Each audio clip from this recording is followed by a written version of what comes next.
శుక్లాంబరధరం విష్ణుం శశివర్ణం చతుర్భుజం ప్రసన్నవదనం ధ్యాయేత్ సర్వవిజ్ఞోపశాంతే. ఓం శ్రీ గురుభ్యో నమః.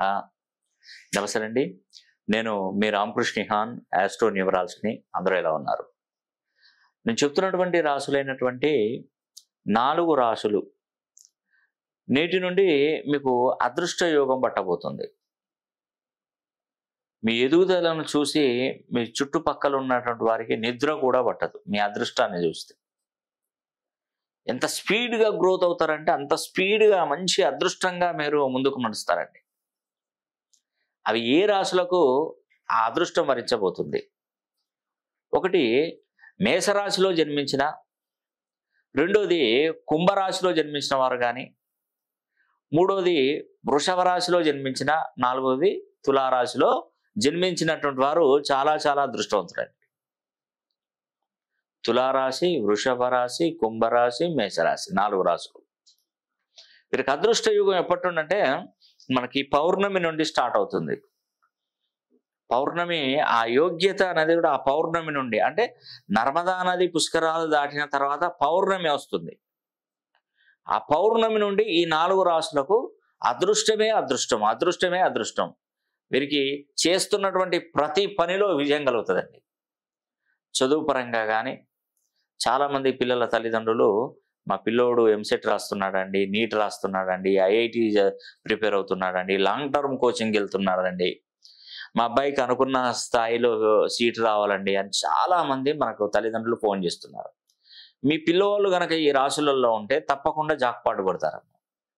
నేను ప్రతి ఒక్కరికి చెప్తాను, నా దగ్గరకు వచ్చినటువంటి వాళ్ళందరికీ, అమ్మ మీ అబ్బాయికి జాబ్ వస్తుంది అని నాకు చూపెడుతుంది, మీ అబ్బాయికి ర్యాంక్ వస్తుంది అని చూపెడుతుంది. చాలా మందికి చెప్పాను, కానీ ఒక్కసారి నాకు తెలియపరచండి అమ్మ, నాకు కూడా సంతోషం కదా. అంటే చాలామంది మా అబ్బాయికి ర్యాంక్ వచ్చిందండి, మా అబ్బాయికి జాబ్ వచ్చిందండి, మా అబ్బాయికి వివాహం చేశామండి, మాకు సంతానం ఇన్ని సంవత్సరాల నుండి జరగలేదు, మాకు సంతానం కలిగిందండి, ఇట్లా రకరకాలుగా మాకు ఫోన్లు చేసి చెప్తూనే ఉంటారు. అంటే నేను ఏదైనా కూడా టైం వేస్ట్ చేయనివ్వడండి. టైం వేస్ట్ చేస్తే ఏం ఉపయోగం? అతనికి జాబ్ వస్తుందని మనం అతని జాతకంలో జాబ్ లేకున్నా నేను వస్తుందని టైం వేస్ట్ చేపిస్తే ఏమవుతుందండి? పాపం అతను వెనకబడిపోతాడు. అదే టైము ఉద్యోగం కాకుండా వ్యాపారం చేసుకొని ఆయన నీకు మంచి భవిష్యత్తు ఉంటుందంటే అతను వ్యాపారం చేసుకుని 4 పైసలు సంపాదించుకోగలుగుతాడు. టైం అనేది వెరీ వెరీ ఇంపార్టెంట్. ఆ టైం వృధా చేసినాం అనుకోండి ఏమీ రాదు, గుర్తుపెట్టుకోండి. అందుకే టైం ఫంక్చువాలిటీ ఉన్నటువంటి వారు నంబర్ 1 పొజిషన్కి వస్తారు, గుర్తుపెట్టుకోండి. టైం ఎంత ఇంపార్టెంటో టైం ఫంక్చువాలిటీ కూడా అంత పర్ఫెక్ట్ ఇంపార్టెంట్. 9 గంటలకు నువ్వు ఆఫీస్కి రమ్మంటే నువ్వు 9 గంటలకే రావాలి.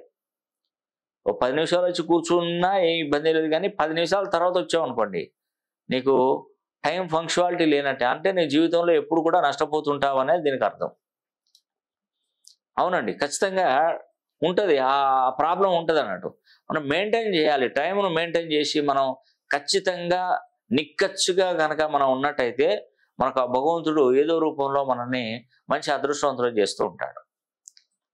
కాబట్టి తులారాశిలో, వృషభ రాశిలో, కుంభరాశిలో, మేషరాశిలో ఈ 4 రాశులలో పుట్టినవారు మీరు అనుకోవచ్చు, కుంభరాశి వారికి ఏలినాడు శని నడుస్తుంది కదా అని. నడిస్తే నడవనివ్వండి, ఏం ఇబ్బంది ఏం లేదు, నడవనివ్వండి, అది మనకు మంచికే అని చెప్తాను నేను. అందుకే 15వ తారీఖు, వచ్చే నెల 15వ తారీఖున శని హోమం జరిపిస్తారు. మీరు కూడా చేయించుకోండి, మంచి జరుగుతుందండి. శని కుంభరాశిలోకి వచ్చి చాలా రోజులు అవుతుంది, ఇక కొద్ది రోజులే ఉంటాడు. మళ్ళీ మేషరాశిలోకి వెళ్తే మనం శని హోమం జరిపించడానికి ఉండదు. అందుకే నేను చెప్తున్నాను, 12 రాశులలో జన్మించిన వారు ఎవరైనా ఉన్నా కూడా శని హోమం జరిపించుకునే ప్రయత్నం చేయాలి ఖచ్చితంగా. అది మీకు చాలా ఉపయోగపడుతుందండి. ఒక్కసారి మిస్ అయ్యారంటే 30 సంవత్సరాలు మళ్ళీ మీరు వెయిట్ చేస్తారా? చేయలేరు. ఎందుకంటే ఆ టైంలో మీకు ఏజే బారైపోతుంది, వృద్ధాప్యం రావచ్చు, ఒంట్లో సత్తు అనేది వెళ్ళిపోవచ్చు, ఏం ప్రయోజనం లేకుండా ఉండవచ్చు. అందుకే మంచి టైంలో శనీశ్వరుడు ఆ యోగాన్ని కల్పించాడు కాబట్టి ఖచ్చితంగా మీరు జరిపించుకునే ప్రయత్నం చేయండి. ఆ శని హోమానికి మీరు అటెండ్ కానవసరం లేదండి, మేమే ఆ శని హోమం చేస్తాం. ఇది సామూహికంగా జరిపించేది కాదు, అది నేనే జరిపించేది. ఎందుకంటే దీంట్లో చతుర్ముఖ దిగ్బంధన ప్రక్రియ అనేది ఒకటి ఉంటుంది.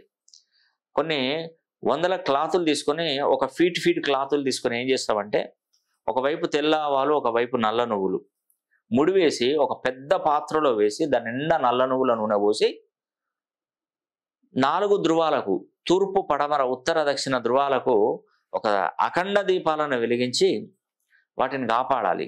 దాన్ని చతుర్ముఖ దిగ్బంధనం చేయాలి. చతుర్ముఖ దిగ్బంధన ప్రక్రియ చేయాలి. చేసిన తర్వాత అది కాపాడిన తర్వాత కరెక్ట్గా శని హోమం జరిపించుకునే టైంకి ఒక్కొక్క వస్త్రాన్ని తీసుకొని మీ పేరు గోత్రనామాల మీద ఆ హోమంలో కనుక వేసినట్టయితే శని పటాపంచలైపోతే 12 రాసుల వారు చేసుకోండి. ఆ శని ప్రభావం ఇప్పుడు అయ్యో మాకు శని లేడు కదా అంటారు, వస్తుంది ఏదో రకంగా. అర్ధాష్టమ శని ఇబ్బంది పెట్టదా, అది పోగానే అష్టమ శని రాదా మీకు? సర్కిల్గా శని ప్రభావం చూపెడుతున్నప్పుడు మిమ్మల్ని ఈ జీవితకాలంలో ఇబ్బంది పెడుతూనే ఉంటుంది. ఒక 3-4 సంవత్సరాల గ్యాప్, 2 సంవత్సరాల గ్యాప్లో ప్రభావం చూపెడుతూనే ఉంటుంది. కాబట్టి ఏంటంటే దీని నుంచి మనం విరగడ కావాలి, మనకు ఆ శని ప్రభావం నుండి తప్పించుకోవాలి అంటే శనీశ్వరుడు కుంభరాశిలో ఉన్నప్పుడు మాత్రమే శని హోమం జరిపించుకుంటేనే మీకు మేలు జరుగుతుంది. అది ప్రతి ఒక్కరికి పేరు పేరున తెలియజేస్తున్నానండి. మీకు వీలైతే మీరు చేసుకునే ప్రయత్నం చేయండి. కాబట్టి ఆ వీడియో షూట్ చేసి కూడా నేను పంపిస్తాను. తర్వాత మీరు ఏదైనా ఉద్యోగం కోసం ప్రయత్నిస్తున్నారా, లేదంటే వివాహం కోసం ప్రయత్నిస్తున్నారా, లేదా చదువులో ఆటంకాలు ఏమైనా ఎదురవుతున్నాయా, ఇవన్నీ కూడా మనం తెలుసుకోవచ్చు. దాని ప్రకారం ఆ సమస్య నుండి మనం బయటపడిపోవచ్చు. అందుకే మీరు ఇక నుంచి మీరు చేస్తున్నటువంటి ప్రతి పని మీకు విజయమే, విజయడంకా మోగించినట్టే. అది చదువులో, ఆరోగ్య విషయంలో, వివాహ విషయంలో కానీ, ఉద్యోగ విషయంలో కానీ, ఎక్కడైనా కానివ్వండి, ఆర్థిక స్థితిగతులు కూడా మీకు బాగుపడతాయి.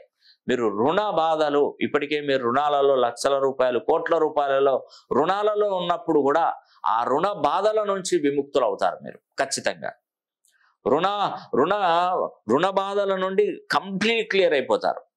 మీరు రుణాలు తీసుకోవడం కాదు, మీరే ఇతరులకు రుణాలు ఇచ్చేంత స్థాయిలో నేను చూడాలి. అలాంటి రోజులు రావాలి మీకు, వస్తాయి, వచ్చాయి కూడా ఆటోమేటిక్గా. అందుకే నేను ప్రతి ఒక్కరికి చెప్పే విషయం ఏంటంటే మన పేరు మనకు అదృష్టాన్ని కలిగించే ఒక మంచి అద్భుతమైనటువంటి ఆయుధం మన పేరే. ఆ పేరులో ఉన్నటువంటి సంఖ్యలను మన డేట్ ఆఫ్ బర్త్కి, మన డెస్టినీ నంబర్కి, మన రాశి, నక్షత్ర, లగ్నానికి మన పేరు గనక 100కు 100% మ్యాచ్ చేయగలిగితే 270 డిగ్రీస్ నుండి 360 డిగ్రీ కోణంలో గనక మన పేరును మ్యాచ్ చేస్తే రాబోయే రోజులన్నీ మనయండి. ఆ డిగ్రీస్లో లేకపోవడం వల్లనే ఉద్యోగాలు చేదాకా వచ్చి మిస్ అయిపోవడం, వ్యాపారం సరిగా జరగకపోవడం, రుణ బాధలు కలిగి ఉండడం, విదేశీ ప్రయాణాలు జరగాలని కోరుకుంటే అది రాకుండా పోవడం, మనం అనుకున్న పని రివర్స్గా జరిగిపోవడం, డబ్బులు ఎవరికన్నా ఇస్తే తిరిగి రాకపోవడం, ఇలా ఎన్నో రకాలుగా సమస్యలు ఇబ్బంది పెడుతూనే ఉంటాయి, మనల్ని ఇబ్బంది పెడుతూనే ఉంటాయి. కాబట్టి ఆ పేరులో ఉన్నటువంటి సంఖ్యాబలాన్ని కనుక మనం 270 డిగ్రీస్ నుండి 360 డిగ్రీ కోణంలో కనుక ఆ పేరు బలాన్ని పెంచుకుంటే ఎంతో మంచి జరుగుతుందండి. కాబట్టి నేను చెప్తున్నటువంటి రాశులకు అదృష్టమే అదృష్టం, నేటి నుండి మీకు మంచి జరగబోతుంది. కాబట్టి ఈ అవకాశాన్ని ప్రతి ఒక్కరూ సద్వినియోగం చేసుకోండి, మంచి జరుగుతుంది. నేను చూసేటువంటి పద్ధతులు కూడా అన్ని విధాలుగా చూస్తాను. నేమాలజీ, గ్రాఫాలజీ, సిగ్నేచరాలజీ, ప్రొనాలజీ, Indian western numerology, Indian western astrology, ప్రశ్నాశాస్త్రం, హస్తరేఖలు, గవ్వలు, తాళపత్ర గ్రంథాలు, ఇలా అన్ని విధాలుగా నేను పరిశీలన చేస్తానండి. కాబట్టి సమస్య ఏదైనా పరిష్కారం ఒకటే, అది న్యూమరాలజీలో ఖచ్చితంగా లభిస్తుంది, ఆస్ట్రాలజీలో లభిస్తుంది. కాబట్టి మీరు నన్ను పర్సనల్గా డైరెక్ట్గా కలవాలంటే కూడా నేను అవకాశం అందిస్తున్నాను. మీరు మన ఆఫీస్ నెంబర్లకు కాల్ చేయండి, లేదంటే ఆన్లైన్లో కలవాలన్నా, మీరు పోస్టల్ ద్వారానే మీకు అపాయింట్మెంట్స్ ఇవ్వాలన్నా కూడా మన ఆఫీస్ నెంబర్లకు కాల్ చేసి నేరుగా మీరు తీసుకునే ప్రయత్నం చేయండి. ఈ అవకాశాన్ని ప్రతి ఒక్కరు కూడా సద్వినియోగం చేసుకోవాలని కూడా మనస్ఫూర్తిగా కోరుకుంటూ సెలవు తీసుకుంటున్నాను. సర్వే జన సుఖినో భవంతు.